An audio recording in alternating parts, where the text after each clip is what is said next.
Okay folks, here we are once again. Right, today we're going to have a look at some more vintage science fiction paperbacks. Not just any old vintage science fiction paperbacks. I'm going to be taking a look at New Worlds. Now, to understand New Worlds magazine, you really need a bit of context. So I'll just, for those unaware, I'll just explain something about a movement in science fiction called the New Wave. Now, the New Wave was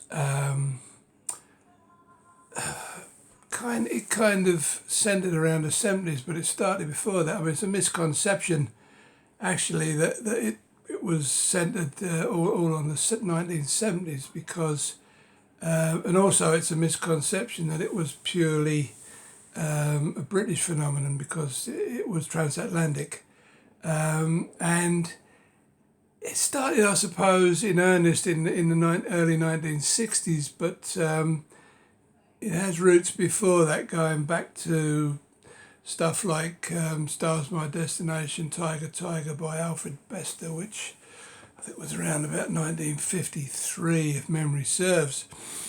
But the difference between the English and the American New Wave was that the English New Wave had a focal point, and that focal point was New Worlds. Now, when I say focal point with New Worlds, I mean New Worlds when it became a paperback in 1964 and was published and was edited by Michael Moorcock.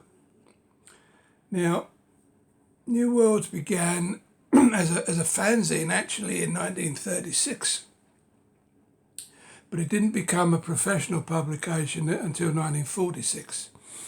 It was I think it was like a pulp style for its first 3 issues, and then it became a digest magazine, much like Fantasy Science Fiction Analog, until that stopped with issue 141, and it was decided to turn it into a mass market paperback, as I say, edited by Michael Moorcock, and the first edition was 142.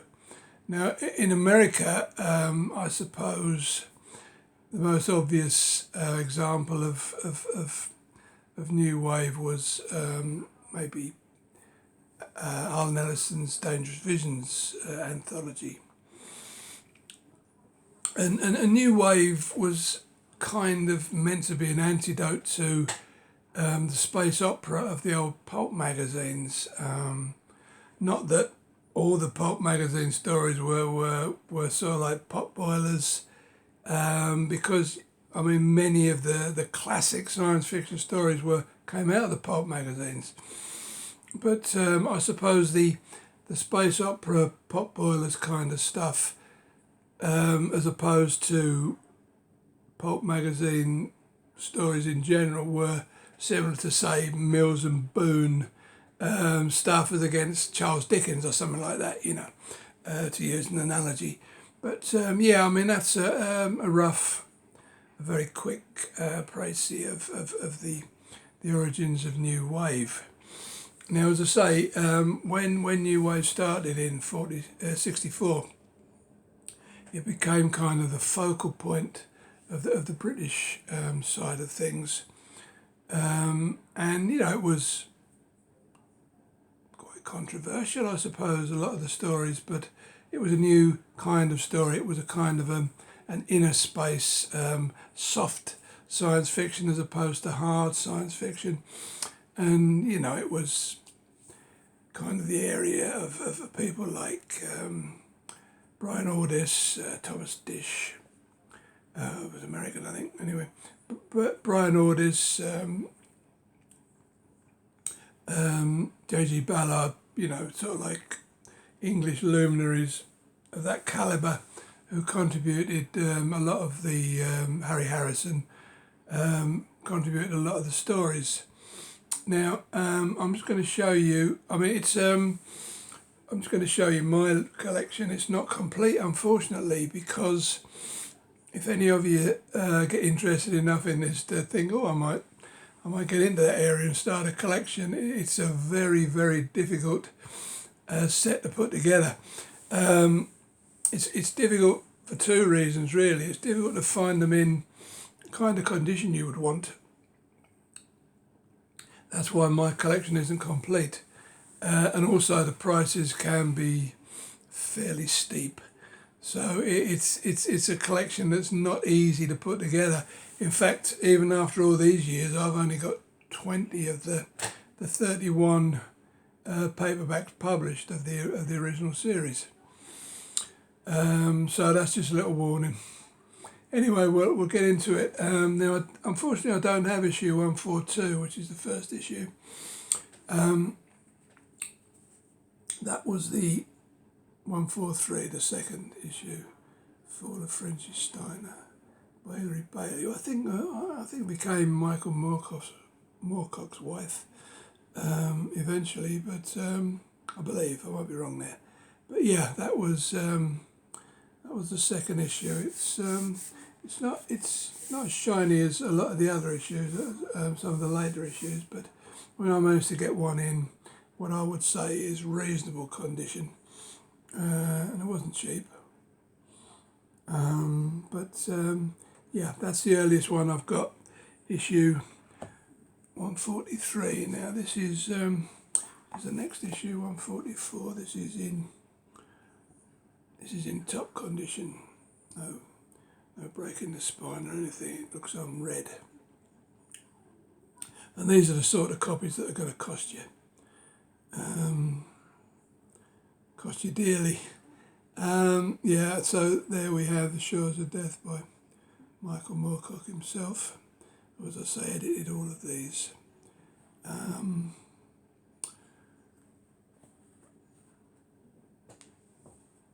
then this is next issue 145. I've got quite a lot of the early issues, just missing that first one.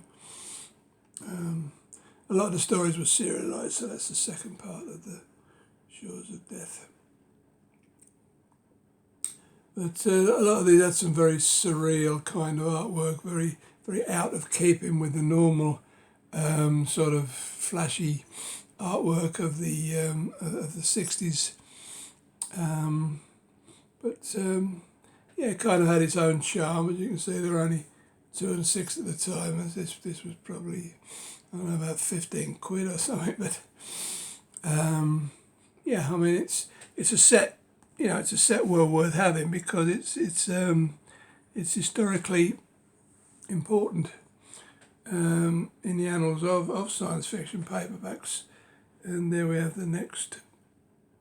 We jump to 148 now, so I'm missing a couple. You can see there you've got Arthur Clarke, Ballard, Michael Moorcock again.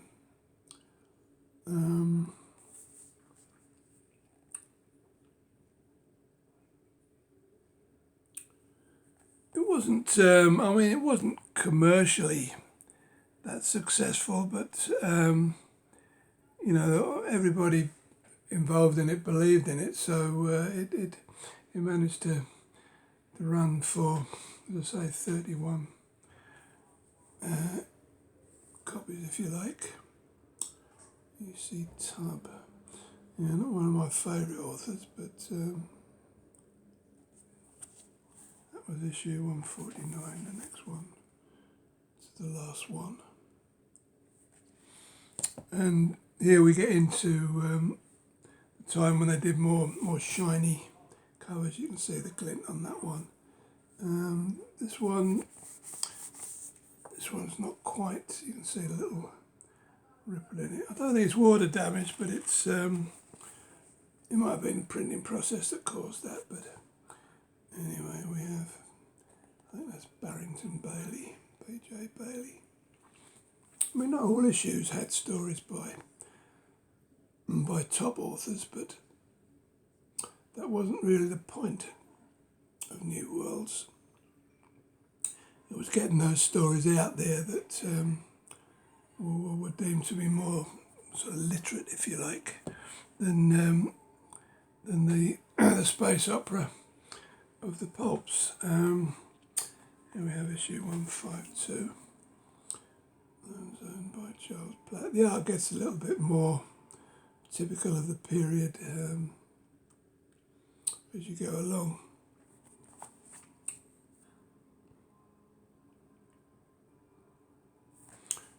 But as I say, it's a very nice. I mean, I would love to have a full set of these. It's a very nice collection to have. There's good old Harry Harrison. I've not read a lot of his, but he's very well thought of as a science fiction writer. Bill the Galactic Hero. That's issue 153. So I have, fortunately, I have a lot of the earlier issues. Actually, it's the later issues that are the hard ones to find. Obviously, they sold less. And the last 4 or 5 issues are hellish prizes.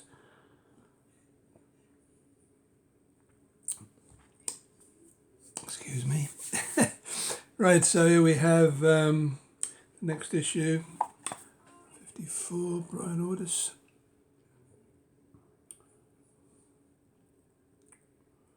That's a bit of a strange cover, but nevertheless, there's a picture of Brian Ordus on the back.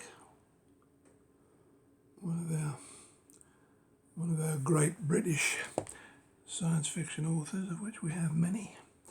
And then 155, we've got, I think this must have been some sort of printing fault, because I've got a couple that have got this sort of like Ripley effect. As I say, they're not water damaged, because you'd be able to see that inside. I think it's just the way they've been printed. It certainly hasn't been sat on, well, not by me anyway. It's quite a simple cover, that, but it's very effective. I rather like that one.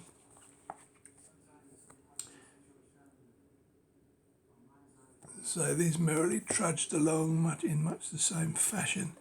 As the last, then we have number 156. Yeah, I seem to have amassed a nice little run here. James Colvin's The Wrecks of Time. That's a nice cover. I mean, most science fiction books at the time had full page covers, whereas this seems to like to have a big byline for the author and then just over half a page left over for the artwork. 156, and then we have 157. By Langdon Jones. Of course, these might be of more interest to our American viewers who are into science fiction, because obviously they won't be as easy to find in the States, I wouldn't imagine. Well, it's always eBay UK, I suppose.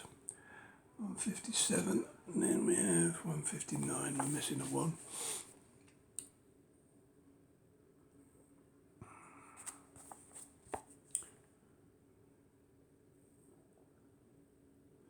As I say, I will get round to completing this run one day when I get a few bob together and get lucky on eBay. And then this is 161, so there again we're missing an issue. But J.G. Ballard, quite an interesting cover.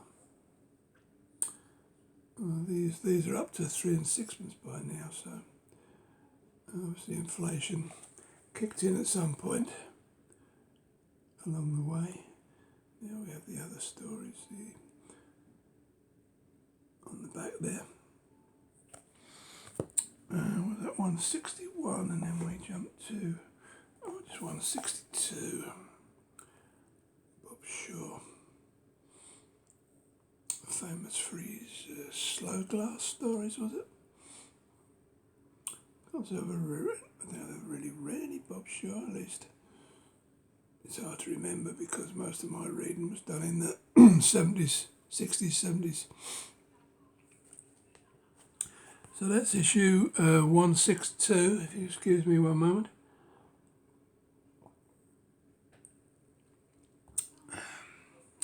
And we jump to, it's 163. Strange cover. You don't see many pure white covers. Of course, that makes it look like a whole page artwork, which it isn't, of course. But, yeah. So not all of these authors are sort of household names, but as I say, the idea was to print more work by maybe unknown authors who had different perspectives and ideas on science fiction. So what do we have there? 163. There we have 164. George Collin. Now I'm not familiar at all with this chap. I assume it is a man. George would be a weird name for a lady, but you never know. And where do we go there? 164. 165. Brian Ordis. I'm in and out.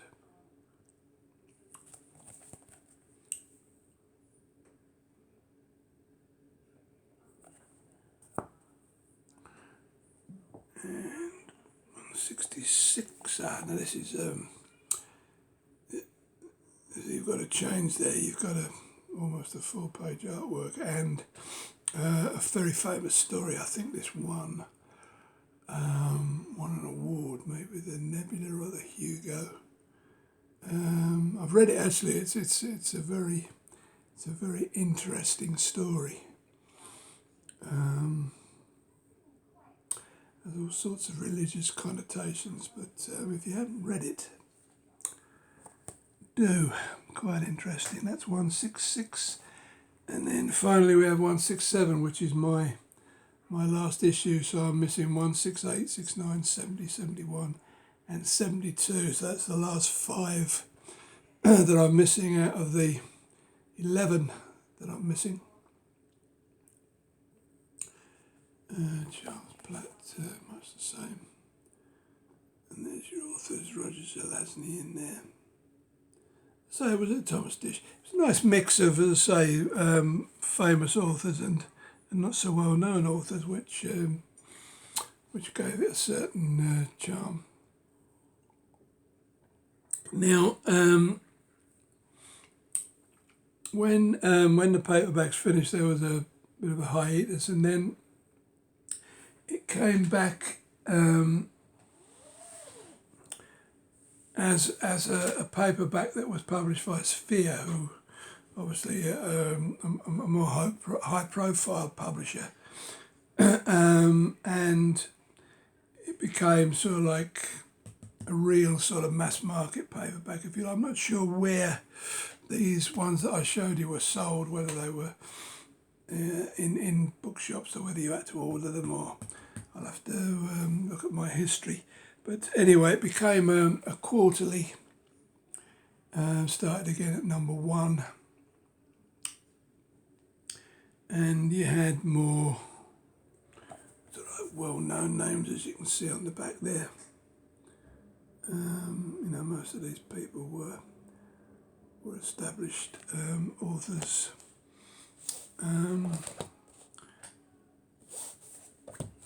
And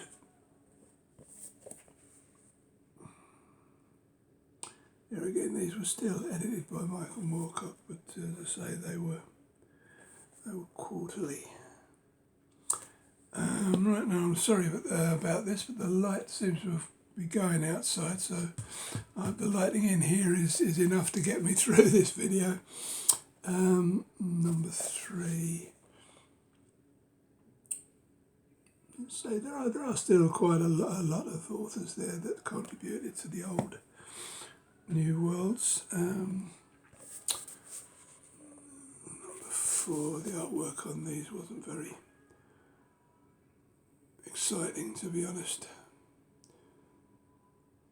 quite a lot of stories in that one by the look of it. And number 5.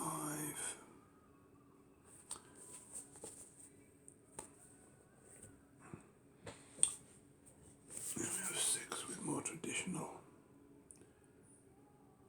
artwork.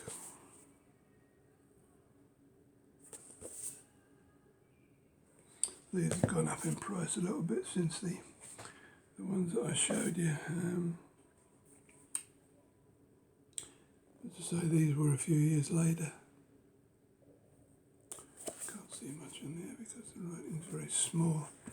Then there was numero 8.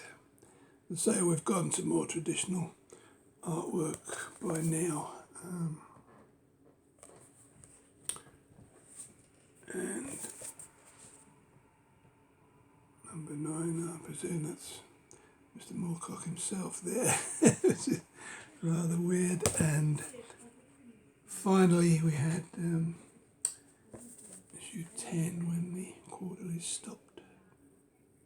I don't know those gentlemen are there. But yeah, so that's when the second round of paperback stopped.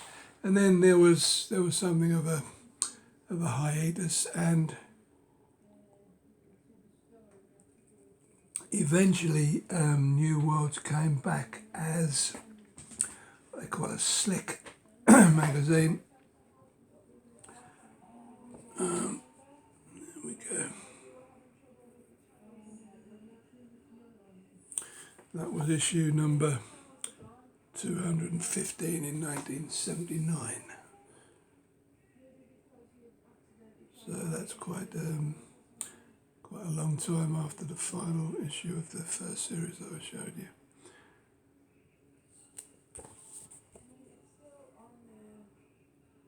This has actually got a wonderful quote from one of my favourite singers, if I can just find it very quickly for you. I think it's in this one. If you'll just bear with me for one second. I think it's in here, or maybe it's in the other. Oh yes, there we are. No, it's not this one. This one is dedicated to PJ Probu. Most of you probably have never heard of, and if you have, you'll probably just remember him as the guy who split his pants on stage in 1966 or whenever, and got chucked out the country. So my memory lets me down there, which makes me believe that this is the other issue that I have of the Slick New Worlds. That's got Harlan Ellison's A Boy and His Dog serialised in it. And I'm sure this is the one with the quote that I'm looking for. Unless my memory is letting me down totally. And now he can't find it, Oh well, just goes to show you that memory's a fleeting thing. Sorry, that was it's right here in front of me on the back page. I won't repeat that in case I get kicked off, but there you go. One of my favourite quotes. And then there was an even longer hiatus, and finally New Worlds resurfaced as a large style paperback. We're up to £5.